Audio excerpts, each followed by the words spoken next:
Bonjour à tous, bienvenue dans cette nouvelle vidéo. Aujourd'hui, on fait le débriefing des demi-finales et également du troisième tour de la consolante. On commence tout de suite avec cette donne 1. Deux pics d'ouverture en or, contre en est. Donc quand on a un 5-4-4-0, on peut se permettre d'être en dessous de 12 points assez largement. Vous aurez des experts qui contreront avec un minimum de 9 points. Par exemple, moi je contrerais volontiers avec cette main si j'avais la dame de trèfle en moins, ça me poserait pas de problème. Bon, là, avec 11, c'est vraiment évident de contrer. Sud dit 4 piques. Donc, il y a une alternative qui est l'enchère de 4 carreaux qui veut dire j'ai des carreaux et des piques. Si tu as des carreaux avec moi, tu peux surenchérir. Le problème de cette enchère de 4 carreaux, c'est qu'elle donne une enchère libre gratuite de 4 cœurs aux adversaires, ce qui est franchement un gros inconvénient. Autant si le partenaire avait ouvert de 2 cœurs et qu'on inversait nos cœurs et nos piques en sud, on pourrait dire 4 carreaux. Ça serait beaucoup plus pertinent que de dire 4 carreaux quand le partenaire a nommé les piques. Là, on essaye de leur manger un petit peu d'espace aussi, c'est important. West dit compte parce qu'il a du jeu et pas d'enchère naturel et qui serait très content si le partenaire passait 4 piques contrées. Et maintenant en S, c'est important, il faut dire 400 atouts parce qu'on n'a pas un compte banane, on a la chicane à pique qu'on n'a jamais promise et on n'a pas énormément de levée de défense. Bon, on a un 3 de trèfle, mais on sait pas particulièrement ce que ça vaut. Et il faut expliquer au partenaire qu'on a un surplus, un vrai surplus distributionnel. On rappelle que le partenaire, il devrait pas contrer s'il a 8 points avec Roi Valet 10 de pique quatrième et qu'il il ne tolère pas le fait qu'on aille se balader au palier de 5. C'est pas un compte punitif que 4 piques, c'est juste un compte qui veut dire qu'il a du jeu et pas d'enchère disponible. Donc là, sur 400 atouts, on sait que bon, le partenaire est très probablement chicane pique, même s'il pourrait être singleton pique avec très peu de levée de défense.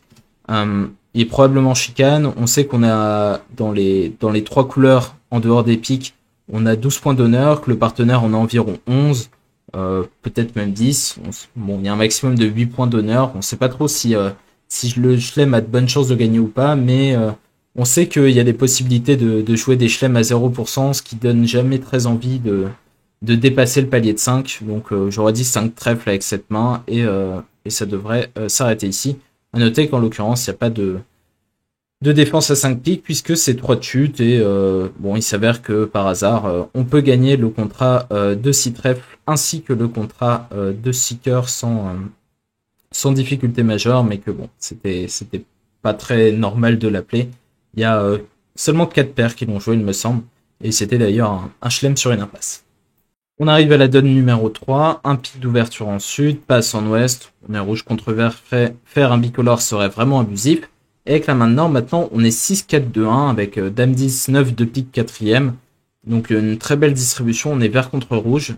Dans cette position, je vous recommande chaudement de dire 4 piques plutôt que 3.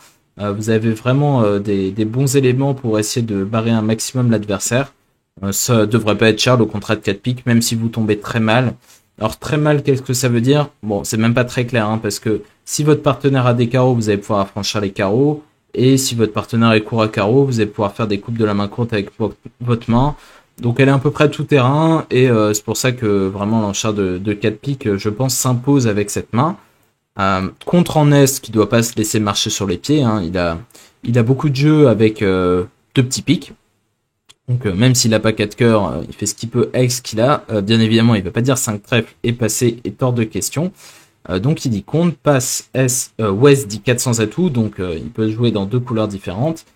Passe 5 trèfles en Est, et maintenant avec la main de Sud, bon, on a une interrogation. Est-ce qu'il faut aller défendre à 5 piques avec ce jeu? Bon, c'est très délicat, hein, puisque de temps en temps le contrat de 5 trèfles chute. Alors pour ce faire, il faudrait que les piques soient 1-1 en défense. Bon, si le partenaire en a 5, hein, ce qui est quand même l'hypothèse la plus probable. Et il faudrait faire deux levées à côté, donc on sait qu'on a déjà l'as de carreau et il en faut une autre. Bon, est-ce que cette autre levée va arriver? C'est assez difficile de juger. On sait que le partenaire a pas fait de splinter, c'est la seule information qu'on a. Vraiment, la zone de 4 piques est assez large et c'est difficile de tirer des conclusions. On sait que généralement 5 piques contre c'est 300 et que 5 trèfles, bon, je sais pas, ça va chuter. Disons un peu au pif, hein, je sors un chiffre une fois sur 3. Je pense que c'est une décision vraiment tendue. On a vu vraiment des choix différents. Entre les experts, il n'y avait pas de décision unanime dans cette séquence. Donc voilà, ici l'enchère gagnante c'était 5 piques puisque on était seulement à 300 contre la manche vulnérable chez les adversaires, donc c'était une bonne défense. Et bon, disons que la séquence se terminait passe-passe-contre ou contre-passe-passe. C'était la même chose, donc voilà pour cette donne 3 très délicate. On passe à la donne numéro 11, un passe d'entrée en sud, et on a 22 points d'honneur avec un 5-4-3-1 en ouest.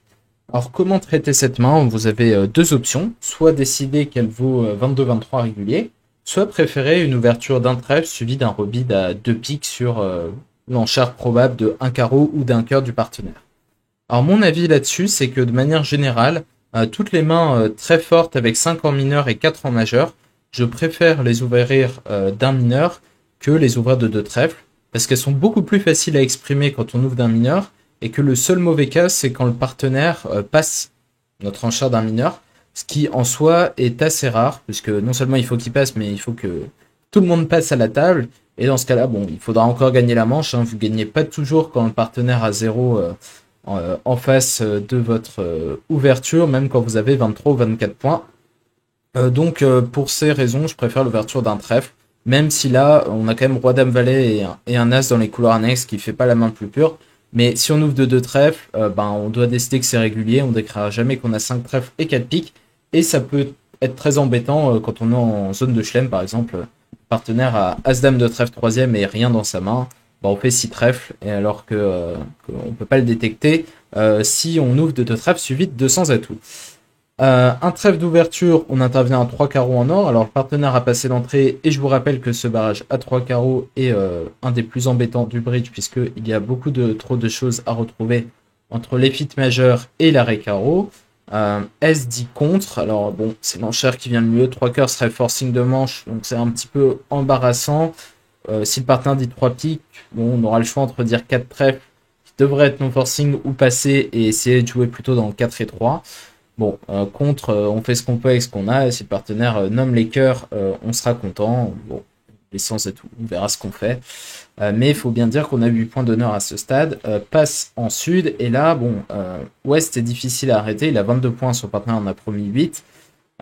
Il peut commencer par un cubide à 4 carreaux, parce que de toute façon, c'est sa seule manière de rendre pour lui la séquence forcing. Passe, le partenaire dit 4 cœurs, et maintenant, on peut faire l'enchère de 4 piques. Alors, l'enchère de 4 piques, elle devrait montrer une main vraiment forte, puisque si on a une main déjà de deuxième zone, on peut dire un trèfle 3 carreaux, compte passe 4 piques. Là, quand on dit 4 carreaux suite 4 piques, on devrait montrer une main de troisième zone, donc plutôt 18 points.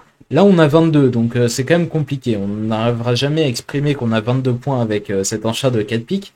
Mais d'un autre côté, on a quand même des points qui sont pas hyper reluisants, puisque c'est roi, dame, valet de carreau. On sait pas bien en face de quoi il tombe. Si c'est le singleton, ça va. Si c'est le doubleton, on sait qu'on va prendre as de carreau, carreau coupé. Ce roi de trèfle 6ème blanc, 5ème blanc. Bon, il faut quand même que le partenaire ait des bonnes cartes et pas trop de points perdus à cœur. C'est quand même que statistiquement, il aura 4 points à cœur, quoi. Grosso modo, roi valet de cœur, c'est une bonne moyenne. Et bon, en disant 4 piques, vous incitez quand même le partenaire à reparler s'il a une main intéressante. Mais on voit que là, si le partenaire a un pic de plus, un trèfle de moins, il devrait sûrement passer et le chelem serait plutôt bon, quoique ce n'est pas non plus le chelem de l'année. Bon, j'aime bien cette enchère de 4 piques. Là, le partenaire dit 5 trèfles. Donc on sait que le partenaire est plutôt irrégulier quand il dit 4 carreaux. Bon, il peut être éventuellement 4-4-3-2 avec un double ton carreau, mais bon, quoi qu'il en est, il devrait toujours avoir 4 cartes à trèfle, et ça paraît sain de préférer jouer à trèfle plutôt qu'à pique. Donc on a essayé de jouer à cœur dans un premier temps, maintenant que le partenaire n'est pas fité à cœur, on essaye les trèfles. Et là maintenant, bon bah, est-ce qu'on craque, est-ce qu'on va dire 600 atouts ou 6 trèfles? Bon, décision très compliquée, maintenant on sait que le partenaire a 4 cartes à trèfle, qu'on n'a pas de perdante à pique puisque le partenaire n'a pas 4 piques. On a l'as de cœur sec, bon si le partenaire a as-dame de trèfle et la courte à carreau, on est à la maison. Bon, si le partenaire est double ton carreau, là il faudrait plutôt aller jouer 600 atouts parce que donc le partenaire a as-dame de trèfle et le roi de cœur par exemple. Là le contrat de 600 atouts serait absolument tabulaire, alors qu'à 6 trèfles on pourrait se prendre un as de carreau, carreau coupé, ou une promotion de temps en temps d'ailleurs. Si les carreaux sont 8-1, bon, même si c'est peu probable. Donc enchère très difficile à ce stade. Guillaume Fauconneau à ce stade a choisi 600 atouts, qui est une des alternatives entre qui sont passe 6 trèfles et 600 atouts. Il n'y avait rien de déraisonnable. C'était un peu une pièce en l'air ici.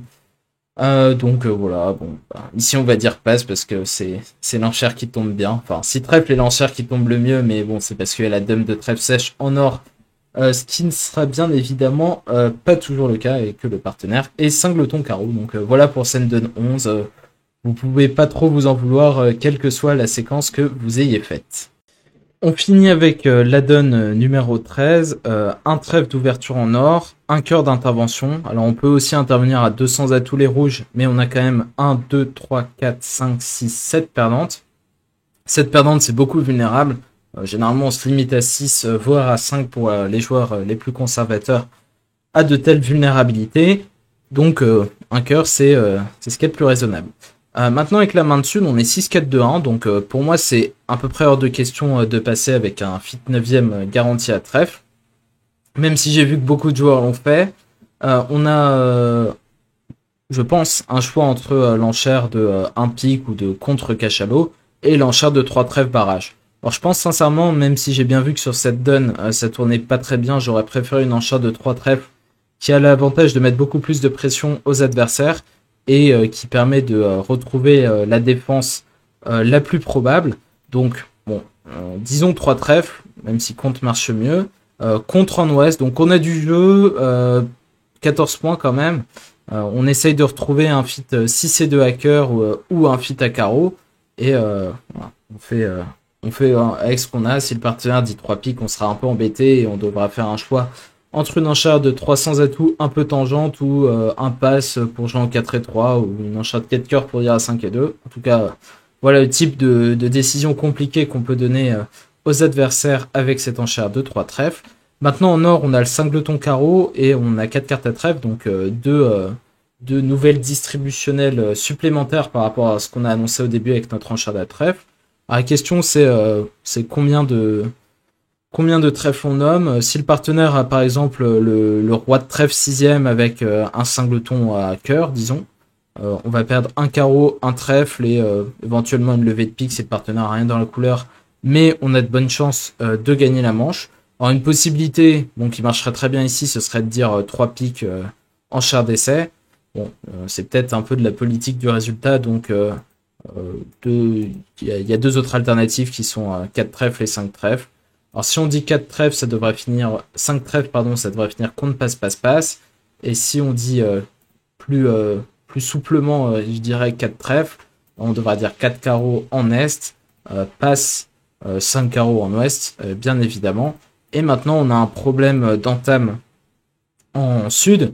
Donc on sait que le partenaire a 4 trèfles, parce que bon, il a quand même fait une enchère compétitive dans la séquence. Entamer trèfle, ça n'a pas un grand intérêt. On sait qu'il y a une grosse menace qui est l'affranchissement des cœurs, surtout que les cœurs sont placés en or. Et ça paraît beaucoup plus pertinent d'entamer pique que trèfle.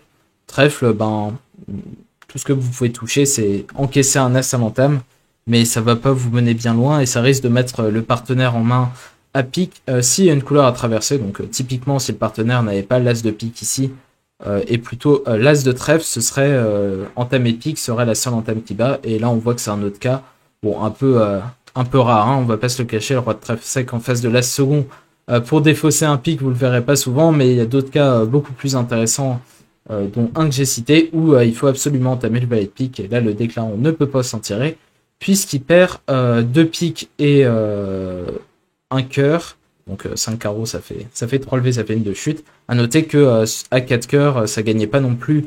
Après l'entame de 3 tours de pique, on doit couper de la main d'Est. Et il suffit de duquer un tour d'atout en or pour que Est ait des problèmes de raccourcissement. Et chute d'une levée. Donc voilà pour cette donne 13. En tout cas, il fallait pas laisser jouer 300 atouts en Est-Ouest. Ou alors, encore une fois, il fallait entamer Dame Valet de pique. Mais si on jouait de l'autre main, c'était pas possible. Voilà, on a fait le tour de cette donne 13.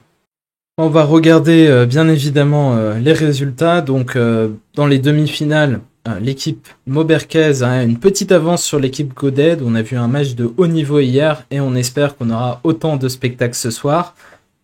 Les Teddy Bears de leur côté ont pris une avance assez conséquente sur la Bridge House, mais pour qui rien n'est perdu bien évidemment, 25 points de retard.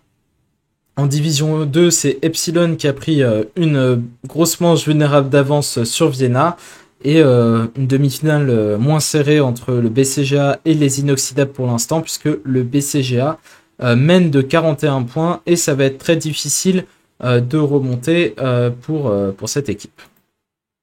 En consolation, c'est les Occitaneurs qui sont en tête juste devant Lupovelos et Batmil, donc c'est très serré dans ces premières positions. Évidemment, les équipes ont été intégrées avec un carry-over de 24 points, donc il y a des équipes qui ont perdu en quart de finale de première division et en deuxième division. Et puis bon, allez, disons un petit coup d'œil dans le Butler de la consolation, parce que c'est rigolo, il y a 3 Israéliens qui sont en tête, bon, avec assez peu de matchs joués, bien évidemment dans cette consolante. Donc Butler ne veut pas dire grand-chose, vous l'avez bien compris.